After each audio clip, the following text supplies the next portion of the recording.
하나님의 선하심이 여러분들에게 함께 하시기를 축복합니다. 오늘 함께 보실 하나님의 말씀은 로마서 10장 9절에서 12절 말씀입니다. 내가 만일 내 입으로 예수를 주로 시인하며 또 하나님께서 그를 죽은 자 가운데에서 살리신 것을 내 마음에 믿으면 구원을 받으리라. 사람이 마음으로 믿어 의에 이르고 입으로 시인하여 구원에 이르느니라. 성경에 이르되 누구든지 그를 믿는 자는 부끄러움을 당하지 아니하리라 하니 유대인이나 헬라인이나 차별이 없음이라. 한 분이신 주께서 모든 사람의 주가 되사 그를 부르는 모든 사람에게 부요하시도다. 할렐루야. 엔게디 말씀 묵상과 함께 하시는 성도님들을 축복합니다. 이제 오늘은 2023년을 마무리하는 마지막 날이자 마지막 주일입니다. 한 해를 돌아보면서요. 하나님의 은혜 아니면 지나올 수 없었다는 그 사실을 우리가 다시 한번 고백하게 되지요. 이제는 이 코로나라고 하는 그 사태가 많이 진정되어서 일상이 회복되어졌습니다. 그 당시에 온 세상이 멈춰버린 듯한 엄청난 충격이었는데 지금은 언제 그랬냐 싶을 정도로 우리의 일상이 회복되었지요. 참 감사한 일입니다. 그런데 그때 교회는 그때 입은 타격, 그때 겪었던 변화를 완벽하게 극복하지는 못했어요. 이 코로나로 인하여서 어쩔 수 없이 온라인 예배를 드리게 되다 보니까 이 교회를 좀 비교하게 되었고 또 교회의 개념도 어느 정도 바뀌게 됐습니다. 이 장소의 개념이 어쩔 수 없는 상황에서 변할 수밖에 없었기 때문이지요. 우리만 해도 이렇게 온라인을 통해서 저와 함께 컴퓨터나 스마트 기기로 만나고 있지 않습니까? 사실 시대가 변하면요, 개념이 변하는 것도 나쁘지 않아요. 이 문명의 발전에 따라서 이 문화와 여러 가지 것들이 변해가기 때문에 그렇습니다. 그런데 그렇다고 해서요, 우리의 본질이 흔들려서는 안 됩니다. 이 안타까운 것은 이러한 변화를 겪으면서 우리도 모르게 이 영적인 본질, 신앙적인 본질이 흔들리고 있다는 사실이에요. 온라인을 겪으면서 그 편리함에 빠져서 교회에 나오기를 꺼려하는 사람들도 등장했습니다. 그리고 또 다른 점은 이 다른 사람에게 보여지지 않고 예배를 드린다는 점이지요. 그러다 보니까 이 아무래도 이 대충 해도 된다라는 유혹에 빠지기 마련입니다. 이 코로나 시기에 들었던 일인데 대학생들에게 벌어진 일이래요. 어쩔 수 없이 온라인으로 수업이 다 전환됐지 않습니까? 그러다 보니까 온라인 강의를 갖다가 몇 배속으로 빠르게 돌려서 보고 치우는 경우도 생겼다 그래요. 아니, 누구도 안 보니까 대충 처리하려고 하는 유혹에 빠져든 거지요. 저는 그래서 그 시기를 지나면서 이 사람들의 신앙이 너무 약화되지는 않았을까 걱정하기도 했습니다. 그런데 한편으론 좀 다른 생각이 들더라고요. 오히려 하나님과 나와 1대1 되는 상황이 되는 것은 오히려 그 상황이 하나님과 내가 1대1 상황이 되는 것은 아닌가라는 생각이 한번 들었습니다. 우리는요, 사람은 속일 수는 있어요. 사람은 속일 수 있어도 우리가 하나님을 속일 수는 없습니다. 여러분에게 질문을 하나 드리겠습니다. 우리가 흔히 말하는 믿음 좋다. 여러분, 이 믿음 좋다라고 하는 말의 의미가 뭘까요? 교회에 열심히 참여하면 믿음 좋은 사람 되겠습니까? 여러분, 이 종교적인 행위 그 자체가 믿음이 될 수는 없는 겁니다. 물론 이 참된 성도는요, 이 종교적인 행위도 열심히 행하겠지요. 그러나 그 자체가 믿음은 아니기 때문인 걸 깨달아야 됩니다. 오늘 저는 여러분들과 함께 과연 믿는다는 것, 이 믿음이라는 게 무엇인지 한 부분이나마 함께 나누고 싶습니다. 사도 바울은요, 믿음은 들음에서 나온다라고 말합니다. 오늘 함께 읽은 로마서 10장 9절에서 10절 말씀을 다시 한번 보면 이렇습니다. 내가 만일 내 입으로 예수를 주로 시인하며 또 하나님께서 그를 죽은 자 가운데에서 살리신 것을 내 마음에 믿으면 구원을 받으리라. 사람이 마음으로 믿어 의에 이르고 입으로 시인하여 구원에 이르느니라. 바울은 여기에서요, 마음으로 믿음과 입으로 시인하는 행위를 말했어요. 마음으로 믿어서 의에 이르고 입으로 시인하여 구원에 이르는 그 믿음의 과정을 말했습니다. 이 복음을 전하도록 보냄받은 사람에게 이 복음, 곧 그리스도의 말씀을 듣게 되면 믿든지 않든지 결정하게 되는 겁니다. 만일 믿게 되면 주의 이름을 부르게 되고 부르게 되면 누구든지 구원을 받는다라고 바울은 말하지요. 간단히 정리하면 이렇게 표로 볼 수가 있습니다. 보냄받음, 전함, 들음, 믿음, 주의 이름을 부름, 구원받음. 바로 이 과정입니다. 그래서 바울은요, 그러므로 믿음은 들음에서 나며 들음은 그리스도의 말씀으로 말미암았느니라 라고 말합니다. 그러면요, 여러분, 듣는다는 건 뭘까요? 이 들린다고 다 아는 게 아니에요. 우선은 좀 알아들어야겠지요? 우리가 예수에 대해서 들을 때 이 무슨 말인지 알아들어야 됩니다. 알아듣기 위해서는요, 무슨 말인지 말뜻을 알아야 돼요. 말뜻을 알기 위해서는 그 말에 쓰인 맥락도 알아야 됩니다. 이스라엘 사람들은요, 예수는 메시아다라는 말을 들을 때에 그 말이 무엇을 뜻하는지 명확하게 알았습니다. 그들의 문화에서요, 그들을 구원할 메시아에 대한 이해와 기다림이 있었기 때문에 그렇습니다. 이렇듯이 무엇을 믿으려면요, 무슨 뜻인지를 알아들어야 됩니다. 그러면 알아들었으면 믿음에 이를까요? 알아들었으면 그 내용에 공감을 해야 되는 거예요. 과연 예수 그리스도가 메시아시며 내 주인이신가? 무엇을 통해서 어떤 증거로 그분을 내 메시아로, 내 구주, 내 주로 받아들여야 하는가? 여러분, 바로 이러한 공감이 있어야 되는 거예요. 이러한 단계를 통해서 예수를 받아들이는 것이 내 삶에 어떤 관계가 있는지 이거를 생각하게 되는 겁니다. 믿는다라는 것은요, 단순히 이 지적으로만 알고 동의하는 것에 멈추지 아니하고 내 자신을 맡기며 신뢰해야 하기 때문에 그렇습니다.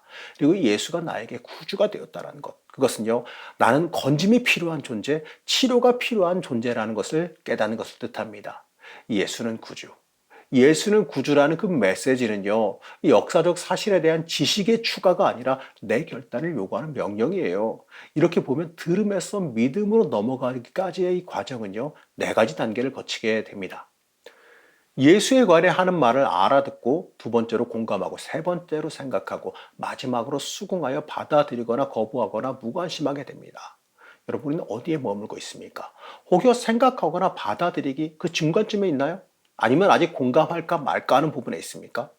혹여는 계산하면서 무엇이 내 삶에 이득이 될지, 아니면 알면서도 손해보기 싫어서 망설이고 있지는 않아요? 그렇다면 다시 한번 질문하겠습니다. 여러분, 믿는다는 게 뭐겠습니까? 여러분의 인생에서 믿는다라고 하는 것이 무엇입니까? 로마서 11장 9절에서 10절 말씀을 다시 한번 보시겠습니다. 내가 만일 내 입으로 예수를 주로 시인하며 또 하나님께서 그를 죽은 자 가운데서 살리신 것을 내 마음에 믿으면 구원을 받으리라. 사람이 마음으로 믿어 의에 이르고 입으로 시인하여 구원에 이르느니라. 여기에서 예수를 주로 시인한다고 하는 것은요, 무엇을 긍정적으로 인정하고 고백한다는 뜻이지요.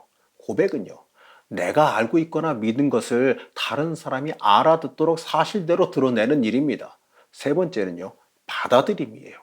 예수를 주로 믿는다라고 하는 것은요, 그분을 받아들여서 그분을 따라 살아가겠다라고 결단하는 일입니다.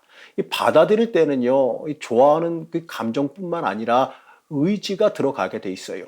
성 어거스틴은요, 원하지 않고서는 아무도 믿지 않는다라고 말했습니다. 맞습니다. 이 믿고자 하는 마음을 내 스스로 내지 않고서는 예수를 받아들일 수가 없다는 거예요. 여러분은 어디쯤 와 있습니까?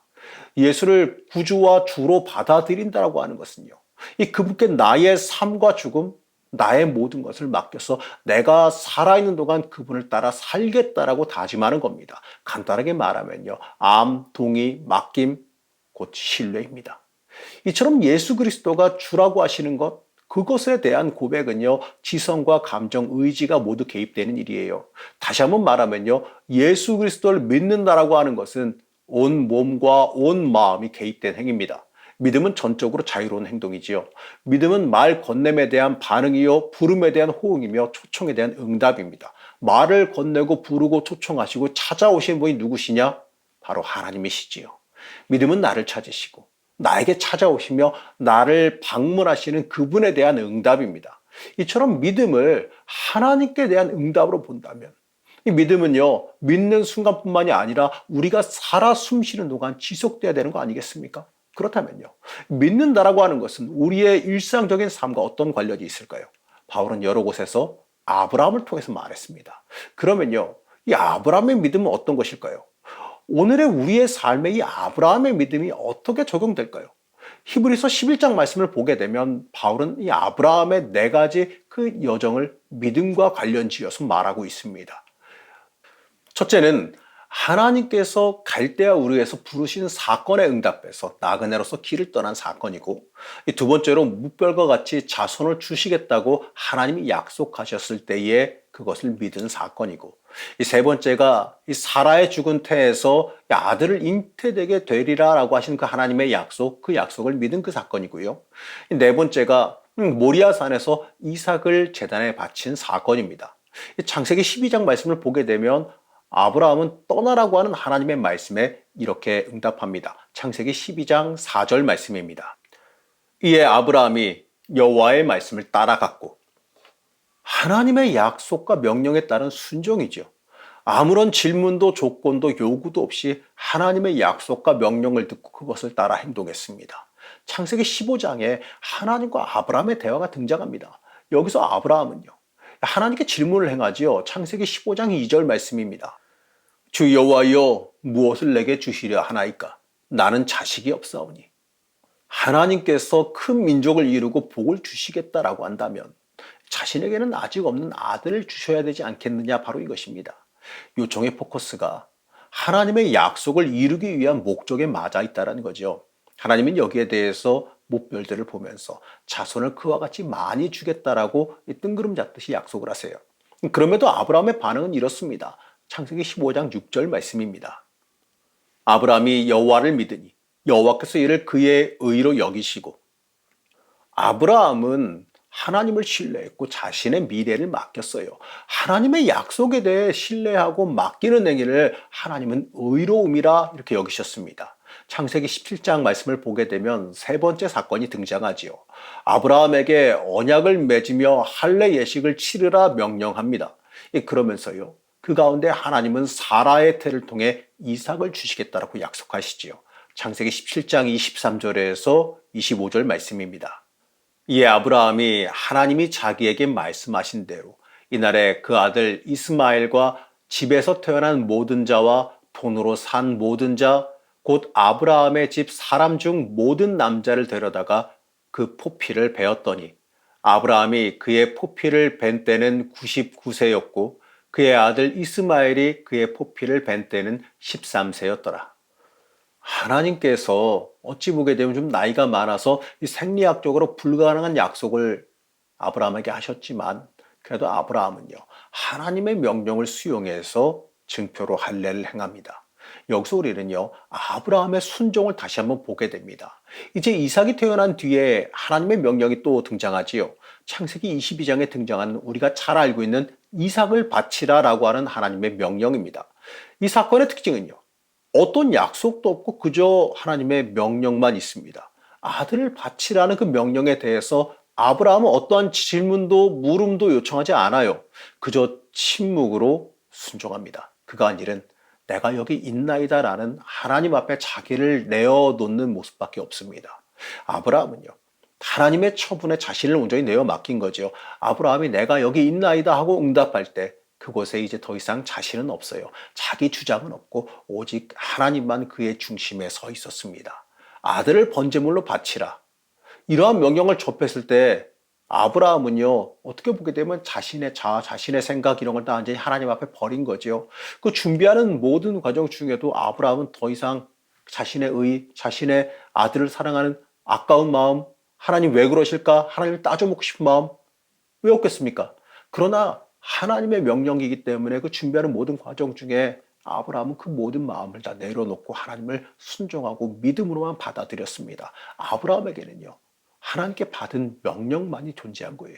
그때 하나님은 그 행동을 멈추게 하시지요.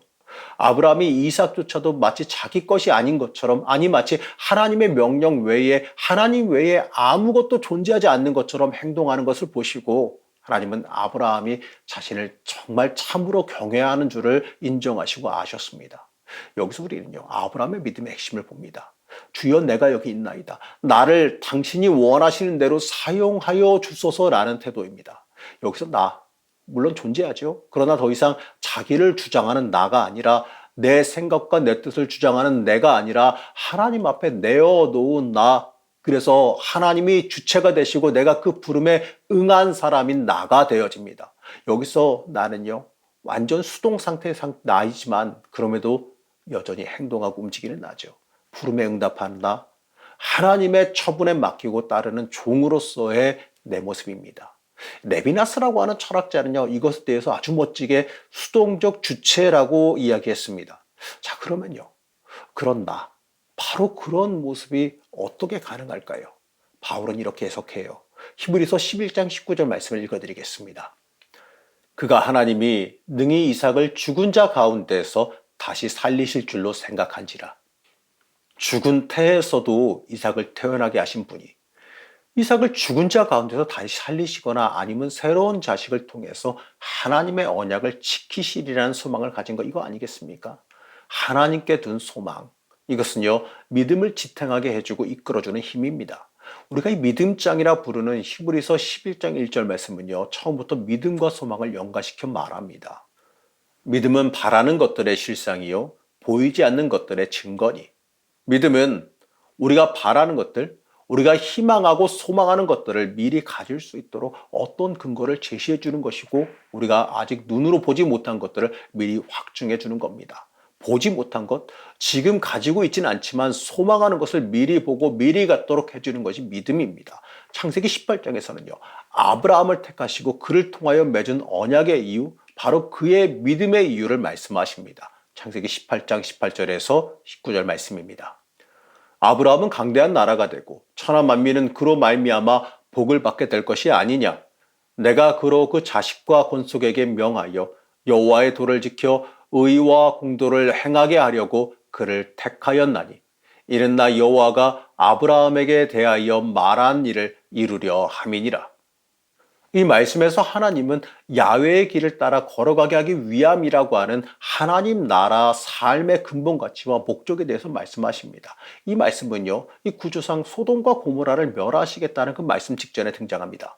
소돔과 고모라 사람들의 삶과 전혀 다른 삶의 길을 하나님은 아브라함에게 기대하셨어요. 의인의 길과 죄인의 길, 이 소돔과 고모라의 길과 하나님의 언약 백성의 길이란 거예요. 이것은요, 아브라함 자손의 길과 아브라함 자손이 아닌 사람들의 길의 차이입니다. 하나님이 원하시는 것은 의의 길과 공의로운 길입니다. 공정하고 정당한 재판과 공정한 분배, 이 가운데에서도 무엇보다 가난한 자와 힘없는 사람들에 대한 배려를 자손들에게 가르치기를 하나님께서 아브라함과 그의 자손들에게 기대하고 계셨습니다. 야훼의 길, 하나님이 원하시는 삶의 길이 바로 여기에 있습니다. 의의 길과 공의로운 길, 이것이 야훼의 길이고 하나님이 원하시는 삶의 길입니다. 이 때문에 하나님은요, 아브라함과 아브라함의 자손을 택하여 자신의 언약 백성으로 삼아 주셨습니다. 그러므로 아브라함의 자손이 된다라고 하는 것은요, 의의 길과 공의로운 길, 다시 말해서 정의와 공의를 이 땅에서 실천하는 것이 됩니다. 그렇지 않고서는요, 이름만 아브라함의 자손이요, 실제 내용은 잃어버린 사람에 불과하겠지요. 믿음은 바로 이러한 하나님의 길, 하나님께서 원하시는 길을 내 삶으로 받아들이는 겁니다. 하나님의 요청에 동의하고 공감하며 따르는 겁니다. 믿음은요, 예수 그리스도 안에서 하나님의 부르심, 하나님의 요청에 대한 응답과 반응입니다. 우리가 흔히 하나님과 인격적으로 만나야 된다고 말하지요. 그러면 그 뜻이 정확하게 뭘까요? 창세기 1장 26절에서 27절 말씀을 보게 되면 이렇게 말씀하십니다. 하나님이 가라사대 우리의 형상을 따라 우리의 모양대로 우리가 사람을 만들고 그로 바다의 고기와 공중의 새와 육축과 온 땅과 땅에 기는 모든 것을 다스리게 하자 하시고, 하나님이 자기 형상, 곧 하나님의 형상대로 사람을 창조하시되 남자와 여자를 창조하시고, 우리가 하나님의 형상을 따라 창조되었다는 것, 바로 하나님의 풍성과 속성을 닮았다는 것을 의미해요. 바로 이 동물적인 본능이 아니라 하나님의 뜻을 바라보는 존재라는 것을 뜻합니다. 하나님과 인격적인 만남을 간단하게 말하면 주님과 내가 하나 되어서 그가 내 안에, 내가 그 안에 있는 그 믿음의 상태를 뜻합니다. 주님과 함께 죽고 주님과 함께 부활할 것을 믿는 것이고, 내가 사나 죽으나 주의 것이라고 고백을 하게 되어진다면 그 고백의 동기가 되는 만남이 인격적인 만남이라는 겁니다. 그 만남이 나를 믿음의 길로 들어서게 만들어주고 주를 위한 삶을 살게 만들어줍니다. 바로 내 인생의 믿음을 끌어가게 되는 거지요. 이러한 인격적인 만남은요, 인생 자체의 방향을 하나님을 위한 기꺼운 희생, 하나님 중심적인 삶으로 바꿔주는 겁니다. 여러분, 이것이요, 인격적인 만남의 결과물입니다. 사랑하는 성도 여러분, 오늘 말한 믿는다라는 것, 바로 흔히 말하는 믿음이라는 것은요, 주님을 만난다는 것으로 바꿔 말할 수가 있습니다.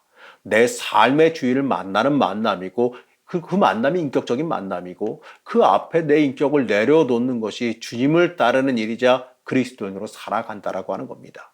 여러분 믿는다는 것에 대해 그 질문에 대해서 어떻게 대답하시겠습니까? 그저 안다라고 하는 지식을 뜻할까요? 아니면 내 인생이 변화되었음을 고백하시겠습니까? 하나님께서 아브라함에게 나는 내 방패요 너의 지극히 큰 상급이니라 라고 말씀하셨습니다. 믿는다는 것, 여러분 그것은요 전적으로 내가 희생하고 포기하며 손해만 보는 게 아니에요. 믿는다라고 하는 것은요 하나님께서 내 인생의 상급이 되시는 삶입니다. 올 한 해의 마지막 날에 우리의 신앙을 돌아보면서 우리의 믿음과 신앙이 올바로 서 있었는지 다 같이 한번 돌아보시기 바랍니다. 그리고 이제 맞이할 새로운 한 해를 시작하면서요.